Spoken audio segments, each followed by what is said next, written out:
하나님의 말씀은 사도행전 28장입니다.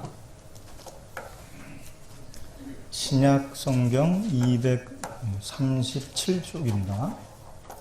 237페이지 사도행전 28장 23절에서 31절까지 말씀입니다.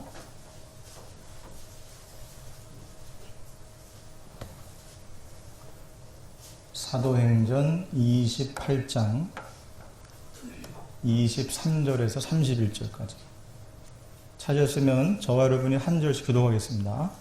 그들이 날짜를 정하고 그가 유숙하는 집에 많이 오니 바울이 아침부터 저녁까지 강론하여 하나님의 나라를 증언하고 모세의 율법과 선지자의 말을 가지고 예수에 대하여 권하더라. 서로 맞지 아니하여 흩어질 때에 바울이 한 말로 이르되 성령이 선지자 이사야를 통하여 너희 조상들에게 말씀하신 것이 옳도다.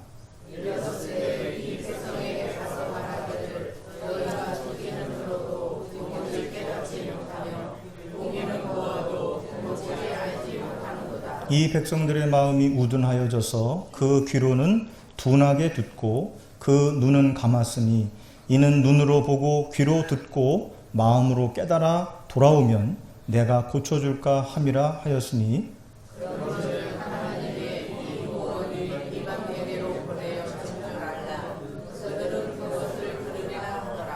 바울이 온 이태를 자기 셋집에 머물면서 자기에게 오는 사람을 다 영접하고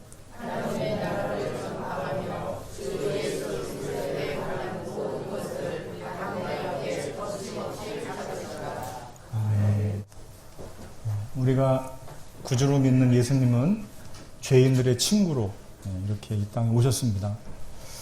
사실 죄인을 가까이 하는 건 사람들이 다 별로 좋아하지 않는 건데 예수님이 항상 만났던 사람들은 주로 그 당시에 죄인으로 취급받던 사람들이었잖아요.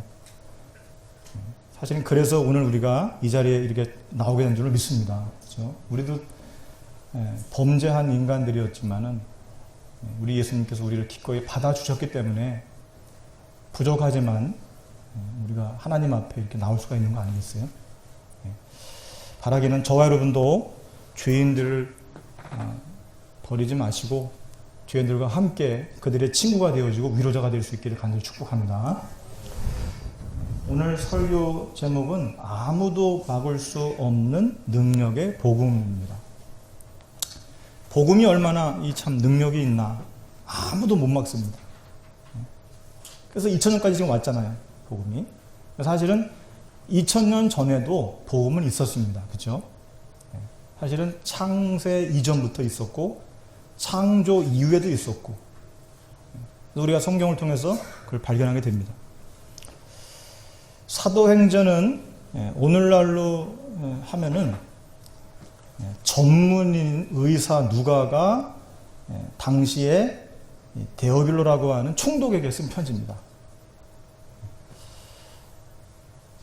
그 당시에 총독은요, 한 지역을 관할하는 그런 행정가이기도 했지만은 또 하나 굉장히 중요한 그 역할이 뭐였냐면은 이 법을 재판하는 법관 역할을 했습니다. 그래서 데오빌로는 사실은 총독이면서 단순한 행정가가 아니고 사람들이 재판을 하러 오면 그 재판 신문을 하고 그리고 이 옳고 그름을 해주는 그런 판관 역할을 하는 사람이 바로 총독이었습니다. 그러니까 이 데오빌로도 그 당시에 상당한 엘리트층이라고 볼 수 있죠. 그러니까 누가도 의사니까 엘리트였고 또 데오빌로도 역시 엘리트였습니다. 그죠?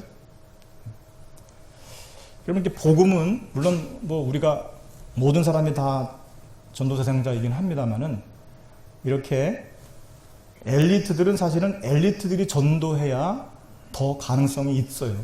사실은. 왜냐하면 그래야 또 서로가 수준도 맞잖아요. 어느 정도 사실은. 원래 데오빌로라고 하는 이 이름은 하나님께 사랑을 받는 자라는 뜻입니다. 데오라고 하는 말이 원래 신이거든요. 하나님. 빌로라고는 두 합쳐진 말인데 사랑을 받는 자. 하나님께 사랑을 받는 자. 참 하나님의 은혜를 받은 사람이죠. 데오빌로가. 왜냐하면 이 사람은 이방인이거든요. 유대인이 아니라. 그런데도 이 사람이 복음을 누가를 통해 가지고 받게 되고 그 복음으로 인해서 이 사람은 숨겨진 그런 제자가 되는 걸 볼 수가 있습니다. 어떻게 보면 누가가 쓴 이 편지가 하나님의 말씀으로 오늘 우리가 받아들여지게 된 거죠. 자, 그런데 여러분, 아무리 사회적인 엘리트들이라고 할지라도 이 사람들도 영적 문제 있거든요.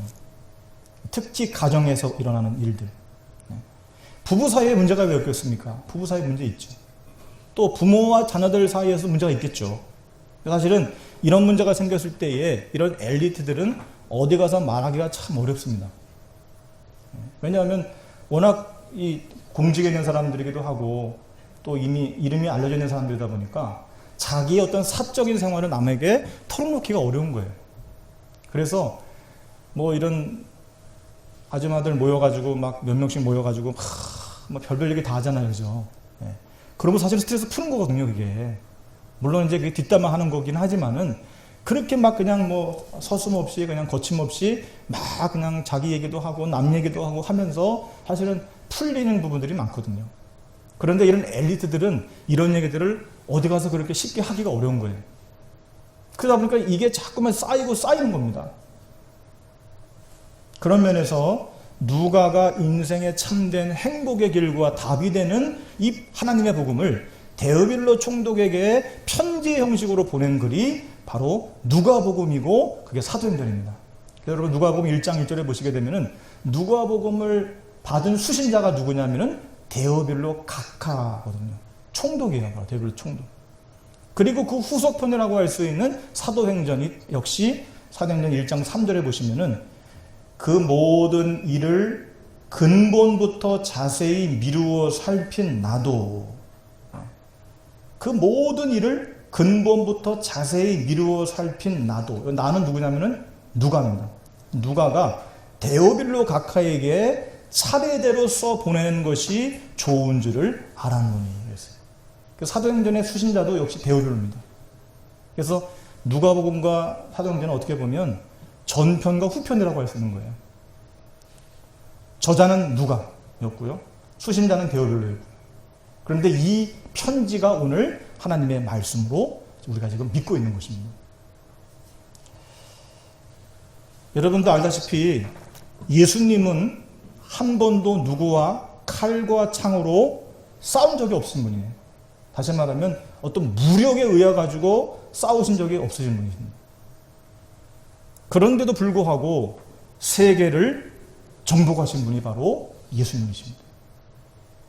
제가 전번에 말씀드렸지만 많은 세계사의 영웅들이 무력을 통해서 사람을 죽이고 피 흘려가지고 많은 영토와 민족을 정복했지만 그 사람들이 어떻게 영웅입니까? 그죠? 영웅이 아니잖아요. 아니 사람 죽여가지고 자기의 야욕을 채운 그런 악한 인생들이지 그게 어떻게 영웅입니까? 진짜 영웅은 누굽니까? 바로 예수님이 영웅이신 거예요, 사실. 한 번도 뭐 총 들고 칼 들고 그렇게 안 하셨잖아요. 이게 사랑으로 세상을 정복하시는 우리가 믿는 예수님이세요. 여러분 얼마나 멋진 분을 우리가 믿는지 한번 자부심을 가지셔야 돼요. 그래서 저는 참 감사해요. 제가 어떻게 이런 예수님을 나의 구세주로 영접했는지. 제가 똑똑한 사람도 아니고 공부를 잘하는 사람도 아니었는데 어떻게 내가 이런 예수님을 나의 주님으로 내가 받아들이고 이분을 따르게 됐고 이분을 전하는 이러한 삶을 살고 있는지 얼마나 감사한지 몰라요. 예수님은 단 한 권의 책도 남긴 적이 없으시지만은 오늘날 세계에서 예수님에 관한 책이 제일 많이 있다는 사실입니다.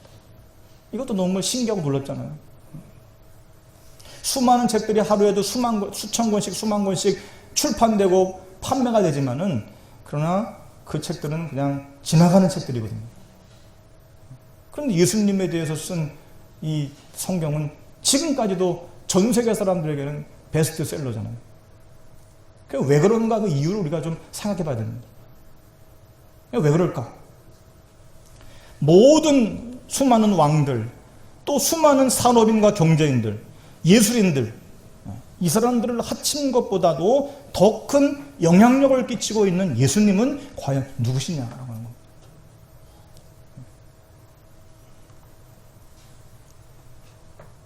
바로 그 누구도 해결하지 못한 인간의 영적인 근본 문제를 해결하신 분이시기 때문에 우리는 예수님을 그리스도라고 고백하는 거예요.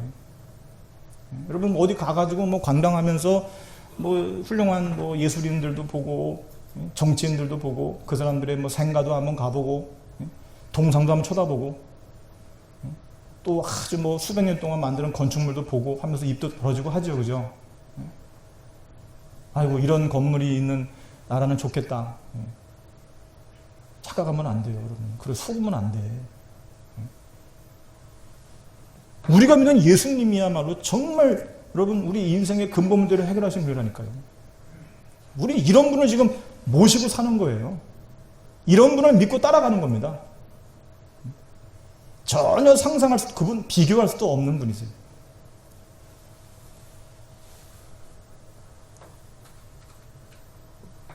실제로 역사적으로 보면 그처럼 많은 핍박과 박해와 환난을 당한 초대교인들은 흔들리지 않았잖아요. 이 예수님을 믿는 사람들이 흔들리지 않았어요. 아니 그냥 잡히면 죽는 겁니다. 죽는 것도 뭐 그렇게 곱게 죽이는 게 아니잖아요. 막 엄청난 방법을 동원해서 죽이잖아요, 사람을. 그런데도 이 사람들이 흔들리지 않았던 이유가 뭘까요? 사도행전 1장 3절에 보면은 부활하신 예수님이 제자들에게 하나님의 나라의 일에 대해서 40일 동안을 설명했다고 거기 나와 있어요. 여러분 예수님께서 지나가시다가 누군가에게 한번 툭 던진 얘기도 우리가 굉장히 신경 쓰고 들어야 되는데, 아니 부활하신 분이 그것도 승천하시기 전까지 감람산에다가 제자들을 모아놓고서 40일 동안을 집중해서 계속 말씀하신 그 복음의 내용이 뭐냐면은 하나님의 나라에 관해서 얘기했단 말이에요. 아니 예수님이 제자들을 데리고 예루살렘 성을 들어갔다가 거기 무화과 나무가 열매를 맺지 못해가지고 무화과 나무를 저주했는데 다음날 그 무화과 나무가 말라 비틀어 죽었잖아요, 그죠? 아니 그럼 지나가시면서 한 그 얘기인데도 불구하고 그 말씀의 능력이 대단한데 하물며 40일 동안을 그 중요한 시기에 부활하시고 나가지고 승천하시기 전까지 40일 동안이니까 그때 제자들을 감람산에 불러놓고 하신 얘기라니까요. 하나님 나라. 이게 얼마나 지금 중요한가를 우리가 한번 생각해 봐야 된다 이 말입니다. 근데 가만히 보면은 이 복음의 시작과 과정과 끝도 한결같은 게 뭐냐면은 천국에 관해서 계속 말씀하고 있는 겁니다. 회개하라 천국이 가까워 왔느니라 그랬잖아요, 예수님께서. 오늘 여기 보면 바울이 31절에 하나님의 나라를 전파하며 주 예수 그리스도에 관한 모든 것을 담대하게 거침없이 가르치더라 이렇게 돼 있어요. 아니 지금 셋집에 유하면서 지금 어떻게 보면 자기 신분은 죄수의 신분입니다. 다만 아직은 자유로운 신분이었죠. 그러다 보니까 왜냐하면 재판을 아직 끝낸 게 아니기 때문에 로마 시민권을 가지고 있었던 바울은 이라고 생각하는 어떤 뭐 감옥에 들어가 있었던 건 아니에요. 아직은 재판 과정에 있었기 때문에. 그래서 외부인들이 바울을 만나러 올 수도 있었습니다. 그럼 만나러 왔을 때에 바울이 그 사람들에게 뭐를 했느냐? 결국은 바울은 하나님의 나라에 대해서 계속 전한 겁니다. 그리고 하나님 나라가 어떻게 이루어지느냐? 바로 예수 그리스도에 의해서 이루어진다라고 하는 것을 설명한 겁니다. 23절에도 보세요. 그들이 날짜를 정하고 그가 유숙하는 집에 많이 오니 바울이 아침부터 저녁까지 강론하여 무엇을 증언했어요? 하나님의 나라를 증언했다니까. 하나님 나라를. 예수님도 여러분 가만히 그분의 말씀을 우리가 살펴보면 결국은 하나님 나라의 천국에 대해서 계속 설명하신 거예요. 성경을 뭐 백독을 하면 뭐합니까? 중요한 언약을 잡아야지. 성경만 읽는다고 자랑할 거 하나도 없어요. 제가 볼 때는. 아니 정말 언약 중에 언약, 중요한 언약을 붙잡아야지. 그거는 전혀 알지 못하고 그냥 성경 그냥 무슨 바리새인들처럼 딸딸딸 외운다고 해서 그 사람 훌륭한 사람은 아닙니다. 제가 보면. 오히려 바리새인들, 서기관들이 성경은 더 잘했던 사람들이에요. 그 사람들. 근데 왜 예수님께서 그 사람들 독사의 새끼들아 이렇게 책망을 강하게 했을까요? 제대로 하나님 언약을 몰랐던 거예요. 그러니까 그리스도이신 예수님이 와도 예수님을 못 알아보고 예수님을 죽였잖아요. 그 사람들이. 남의 얘기가 아니라니까요. 사도행전 1장 4절 5절에 보게 되면은 내게 들은 하나님의 약속을 붙들고 기도하라고 하셨습니다. 그러면 하나님의 약속이 뭐냐? 보혜사이신 성령님이 너에게 오실 것이다. 그거였어요. 몇 날이 못 되어가지고 하나님이 약속하신 성령이 너에게 임할 것이다. 그러니 그 약속을 붙들고 기도하라. 그랬어요. 그래가지고 오순절 날이 이르기까지 마가다락방에 120명이 모여가지고 하나님 앞에 간절히 기도한 거예요. 뭘 기도했는가를 알아야죠. 뭘 기도했는가 그 사람들이. 자기들이 어떤 필요한 것 구한 게 아니라니까요. 아버지가 약속하신 성령이 오시기를 간절히 기도했다니까요. 그런데 그 자리에 성령이 임하시니까 어떻게 됐어요?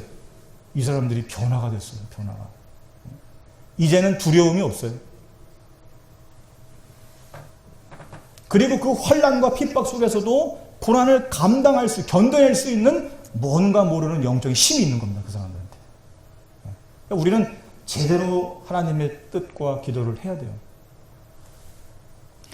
초대교회 제자들이 바로 이 언약의 확신이 있었기 때문에 그들은 흔들리지 않았던 겁니다. 지금도 보세요. 얼마나 많은 성도들이 흔들리는지. 뭐 교회 와가지고 시험 들어가지고.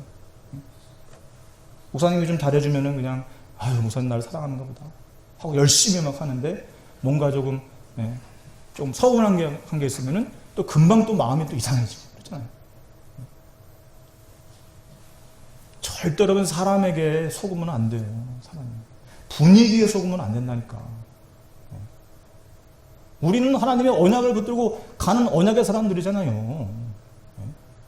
우리가 뭐 사람 보면서 가는 사람들입니까? 우리는 지금 믿음의 순례를 걸어가는 사람들이잖아요. 순례자가 가다 보면 어려운 일도 있겠지. 이래저래. 그냥 당연한 겁니다. 그거는.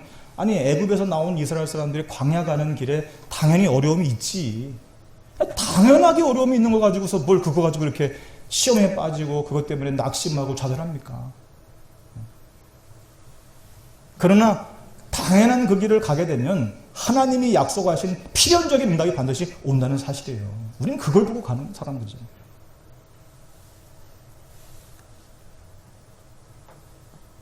그래서 누가도 이 확신으로 너무 기쁘니까 그 마음의 확신을 가지고 데오빌로 총독에게 편지를 보내는 거예요.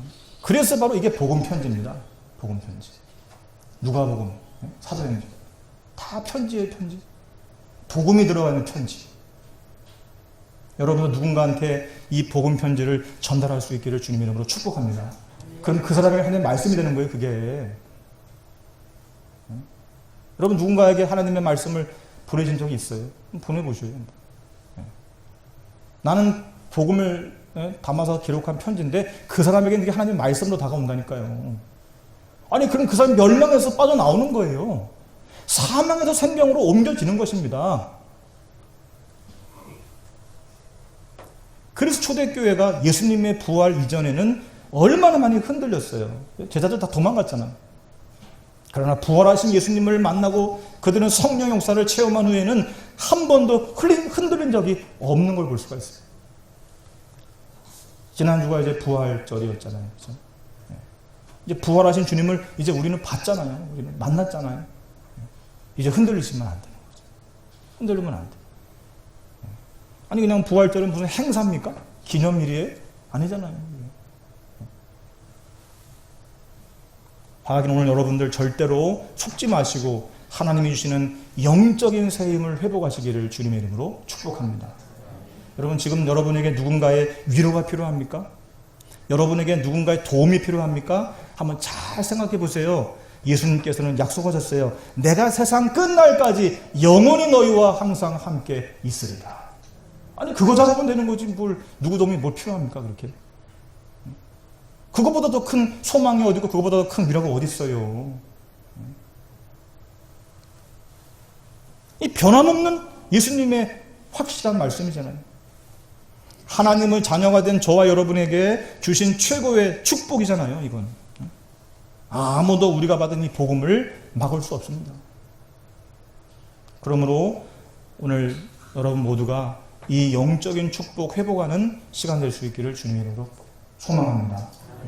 자, 그런데 부활하신 예수님께서 약속을 하시면서 감람산에서 40일 동안 하신 말씀 가운데 아주 중요한 것을 하나 말씀하셨습니다. 그게 바로 사도행전 1장 3절, 사도행전 28장 23절, 그리고 28장 30절. 우리가 아까 다 본 말씀이죠. 바로 하나님의 나라입니다. 나라. 하나님의 나라. 하나님의 나라는 우리가 죽어가지고 후에 가는 영원한 천국이 되기도 하지만은 여기서 말하는 하나님 나라는 그걸 얘기하는 것이 아닙니다. 오늘 지금 여기 임하는 하나님의 나라를 말하는 거예요. 지금 임하는 하나님의 나라. 그래서 천국이라고 하는 것은요, 미래적인 천국도 있지만은 현재적인 천국이라는 걸 아셔야 돼요. 예수님이 마태복음 12장 28절에 말씀하시기를 내가 하나님의 성령을 힘입어 귀신을 쫓아내는 것이면 하나님의 나라가 이미 너희에게 임하였느니라.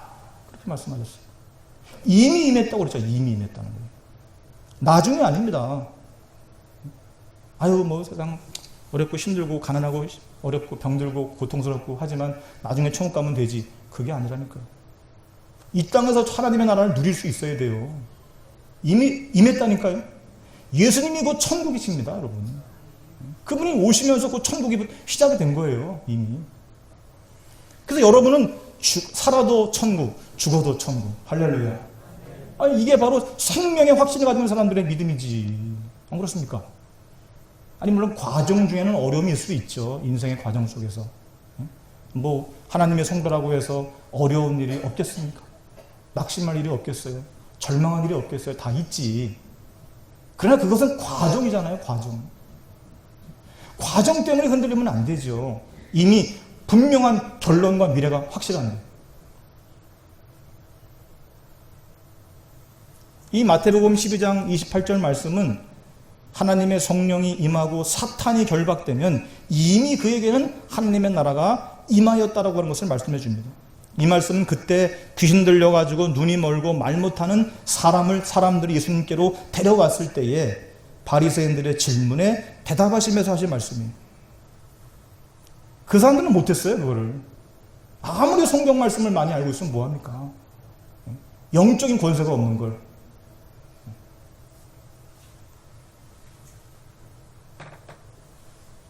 그래서 예수님이 하나님의 나라에 대해서 40일 동안을 감람산에서 설명하신 거예요. 계속 줘야 돼요.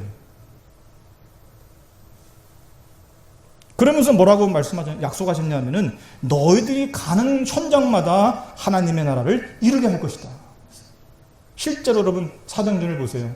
예수님의 제자들이 가는 곳마다 어떤 일이 벌어졌어요? 하나님의 나라가 임했잖아요. 그 사람들에게.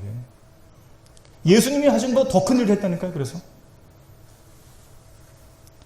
무엇보다도 많은 환난이 왔지만 그 어떤 환난과 시련 속에서도 그들은 두려워하지 않았다는 사실입니다.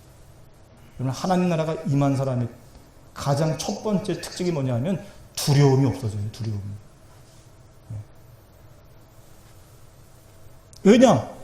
그 무엇도 하나님의 나라를 이길 수가 없습니다. 여러분 생각해 보세요. 어떻게 어둠이 빛을 이깁니까? 아무리 어둠이 득세해도 역사적으로 여태까지 어둠 세력이 빛의 세력을 이긴 적이 없어요. 아니, 선과 악이 싸워가지고 악이 이기는 것처럼 보이죠, 처음에는. 그러나 결국은 선이 이기는 줄로 믿습니다. 그렇죠? 생명과 사망도 마찬가지예요. 사망의 권세가 이기는 것처럼 보이죠, 처음에는. 결국은 생명의 능력이 이기는 것입니다. 그래서 오직 예수가 그리스도라고 우리는 고백하는 것입니다. 이 사실을 믿는 자에게 임하는 하나님의 나라. 예수가 그리스도라고 믿는 사람들에게는 하나님의 나라가 임하는 거예요. 그 사람의 심령 가운데. 그래서 베드로가 주는 그리스도시요 살아계신 하나님의 아들이심이라고 고백했을 때 예수님께서 시몬아 내가 복이 있구나 그렇게 말씀하신 거예요. 물론 시몬이 그 이후에 어떻게 됐어요? 예수님을 부인했죠. 그죠? 부인했어요. 아직 확신이 없어서 그런 거예요. 확신이. 알긴 아는데 알긴 알아 예수님이 그리스도라는 것을. 그래서 다른 사람은 다 주님을 버릴지언정 나는 주님을 죽기까지 따르겠습니다. 이렇게 해놓고서 불과 몇 시간 만에 예수님을 그것도 저 제사장의 여종 앞에서 3번이나 모른다고 하잖아요. 여러분 아는 신앙이랑 믿는 신앙은 다른 거예요. 알고 믿어야 됩니다. 그러니까 그때에 하나님 나라가 임하는 거예요. 그때 성령의 역사가 나타나는 것입니다.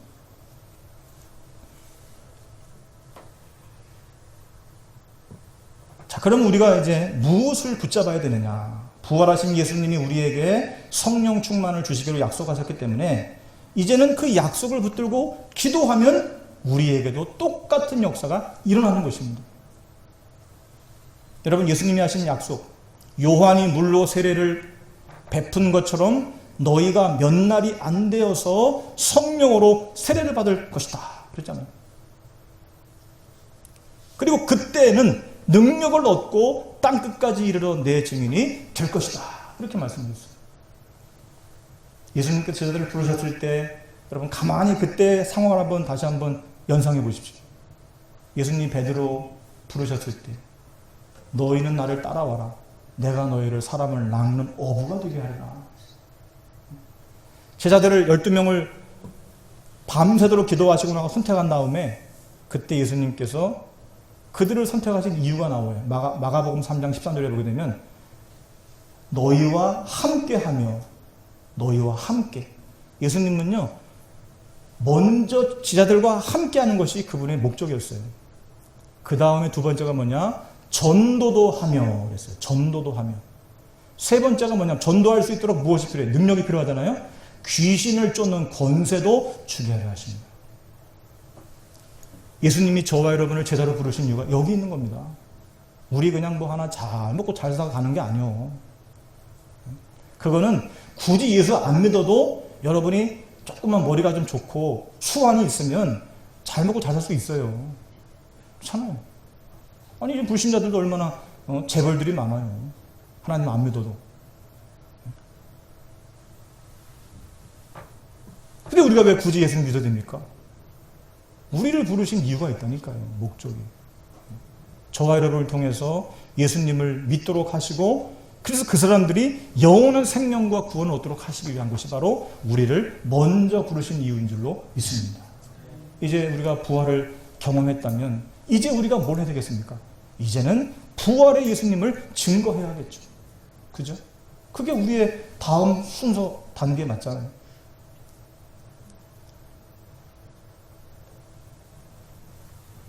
그래서 사도행전에 보게 되면 이 언약, 다시 말하면 예수와 그리스도라고 하는 이 언약을 붙들고 하나님의 이 사명을 감당했던 사람들의 이야기가 사도행전에 나오는 겁니다. 그런데 여러분 성경을 사도행전을 보시면은 크게 두 사람을 중심으로 해서 그 이야기가 나오죠. 첫 번째는 누굴까요? 베드로. 두 번째는 누구죠? 바울. 이 두 사람 이야기가 나오는 거예요. 사도행전에. 원래 베드로는 성령 충만의 언약을 믿고 기도함으로 성령 충만을 받고 난 뒤에는 완전히 다른 사람이 됐어요. 여러분 아시다시피. 전에는 예수님을 모른다고 그렇게 막 부인하고 막 했던 도망갔던 사람이었잖아요. 근데 이 사람이요 성령 충만을 받고 난 다음에는 성전 미문에 앉아있는 이 안전뱅이에게 나사렛 예수 그리스도의 이름으로 일어나 걸어라. 그래서 이 사람을 이렇게 세워 걷고 뛰게 만들었어요. 성령에 들어가서 하나님을 찬미하도록 만들었어요. 그리고 이 사람 때문에 산헤드린 법정에 서게 되잖아요. 지난번에도 말씀드렸지만 산헤드린 법정은 예수님을 죽이기로 결정한 곳입니다. 베드로도 그걸 알고 있어요. 만약에 여기 모인 공회원들이 베드로를 죽이기로 결정하면 베드로는 죽어야 되는 겁니다. 전에는 조그마한 아이가 와가지고 너 예수와 함께 했던 사람 아니냐고 그렇게 했을 때에 아주 딱 잡아줬던 사람이잖아요. 3번씩이나. 그런 베드로가 지금 서슬퍼로 지금 시선을 가지고 베드로 잡아 먹으려고 하는 사람들 앞에서 뭐라고 말하냐 하면은 천하 사람 중에 구원을 얻을 만한 다른 이름을 우리에게 주신 일이 없습니다. 이렇게 말을 해요. 예수를 증거합니다. 그 사람들한테. 그리스도라고. 사도행전 12장 가서 보면은 베드로가 얼마나 담대했던지요. 이게 내일 사형을 당하는 날이야. 내일. 이미 야고보 사도가 죽었습니다. 순교당했어요. 최초의 사도 중에 가장 먼저 순교당한 사람이 야고보 사도잖아요. 베드로가 그걸 알죠. 모를 리가 없잖아요. 내일 베드로를 죽이려고 지금 결정이 됐는데 그 전날 베드로가 얼마나 담대해졌는지요. 잠이 깊이 들어버렸어요. 여러분 같으면 어떻게 하겠습니까? 내일 죽는데 잠이 와요? 얼마나 잠이 깊이 들었냐면 하나님께서 이 베드로를 구출하시려고 천사를 보냈는데 천사가 딱 와서 보니까 잠이 들어가지고 인기척도 없어. 얼마나 깊이 들었는지 잠이. 발로 옆구리를 걷어 찼어요. 일어나라고. 비몽사몽간에 그냥 끌려가지고 나와보니까 이미 성문 밖으로 나와 있는 거예요. 베드로가. 그래서 그 다음에 보면은 베드로가 마가다락방에 모여가지고 베드로를 위해서 기도하던 그곳으로 가잖아요. 그 사람들도 처음에 밖에서 누가 문을 막 두드리는데 누가 문 두드리나 하고 열어보니까 베드로가 와 있어. 이게 귀신인지 사람인지 처음에는 안 믿었습니다. 완전히 다른 사람으로 바뀌어버립니다. 여러분 이렇게 하나님이 주시는 영적인 힘을 얻으면 사람 자체가 바뀌는 겁니다. 이게 하나님의 역사예요. 두 번째 바울. 한마디로 예수 믿는 사람들을 잡으러 다니던 그런 악질입니다. 이 사람은. 아주 그냥 그 앞에서 그냥 하던 사람이에요. 앞에서. 그런데 이 사람이 어떻게 바뀝니까? 얼마나 바뀌냐면은 복음 때문에 감옥에 들어간 것에 대해서 자기는 하나님의 축복을 받았다라고 그렇게 생각하는 사람. 그럼 끝난 거죠. 아니 내가 예수님을 믿는다라고 증거하다가 감옥에 들어갔는데 그것이 나에게는 하나님의 축복이라니까? 이렇게 생각을 해요. 바울이. 이게 하나님의 계획이다. 실제로 감옥 안에서도 4권의 편지를 쓰잖아요. 옥중서신을. 이 옥중서신이 지금 우리가 하나님 말씀으로 믿고 있잖아요. 오네시모 같은 사람 빌레몬서에 보시면은 이것도 옥중서신 중에 하나잖아요. 그 오네시모도 감옥에서 만나가지고 전도해가지고 내 신복 같은 사람이다, 내 신랑 같은 사람이다 하면서 이 사람에 대해서 변호하고 이 사람에 대해서 내가 추천한다 이런 기록을 쓰는 걸 볼 수가 있어요. 여러분도 오늘 성령 충만 얻고 이런 변화와 축복의 삶 되시기를 주님의 이름으로 축복합니다. 말씀 마치려고 그래요. 여러분 그 아무도 복음의 능력을 막을 수가 없습니다. 그 누구도 하나님의 나라 영적인 역사를 막을 수가 없었어요. 무엇보다 예수 그리스도가 주인 되는 하나님의 나라가 임하면 사탄과 흑암의 세력이 꺾여버린다는 사실입니다. 아무리 굉장히 커 보여도 예수를 그리스도로 고백하는 바로 그 현장에 모든 사탄의 세력과 흑암의 세력은 결박된다는 사실입니다. 사탄이 지금 이 11시 20분에 항공리를 쭉 두루다니면서 보고 있겠죠. 누구를 내가 삼켜버려야 될까? 그런데 우리 한국교회 이 성전 안에는 절대로 못 들어옵니다. 왜 그런지 아세요? 여러분이 그리스도라고 고백하는 그런 믿음의 사람들이기 때문에 못 들어오는 겁니다. 여기는. 믿으시는지 안 믿으시는지 모르겠지만 아무튼.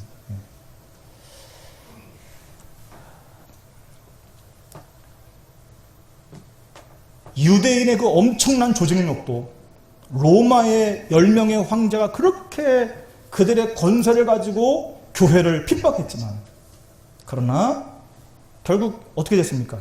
유대인들은 다 멸망했어요. 로마의 황제가 복음을 인정했습니다. 이게 바로 복음의 능력이에요. 그래서 이제부터 우리는 생각을 바꾸셔야 됩니다. 나는 어디에 가 있어도 누구의 도움이 없이도 하나님이 나와 함께 하시면 할 수 있다. 이게 돼야 되는 거예요.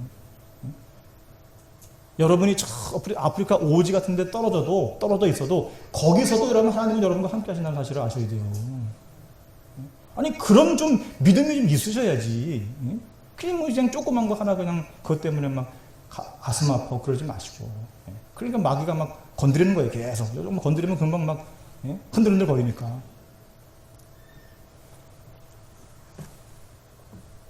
조그만한 일에도 원망을 하고 그것 때문에 상처를 받고 무너지는데 어떻게 세상을 이길 수 있겠습니까?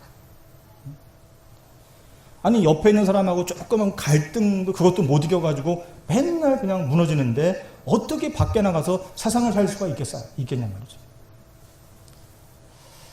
지금도 우리가 초대교회가 붙잡았던 아무도 막을 수 없는 이 복음을 정말로 확실히 붙잡으면 똑같은 응답을 받게 될 줄로 믿습니다.